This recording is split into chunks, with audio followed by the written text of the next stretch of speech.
le développement des systèmes d'intelligence artificielle, fait, naître et renforce le risque d'une France à 2 vitesses, quand on parle de, technologie.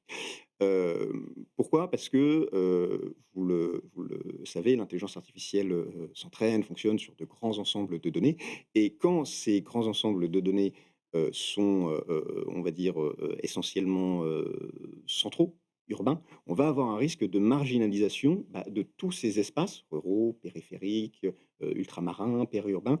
Pour vous donner un exemple, si vous allez sur, un des, grands modèles disponibles pour le public aujourd'hui et que vous lui demandez de créer une photo d'une femme bretonne, il y a de très fortes chances qu'il vous sorte une photo d'une personne âgée avec un costume traditionnel, la bigouden et cetera. Ça, Mmh. c'est une image stéréotypée. Donc D'accord. ça va être renforcé pardon, par tout ça et puis le résultat concret, c'est que localement, on va avoir des outils qui ne sont pas adaptés aux réalités territoriales, et en plus de ça, on a une espèce de double peine qui se met en place.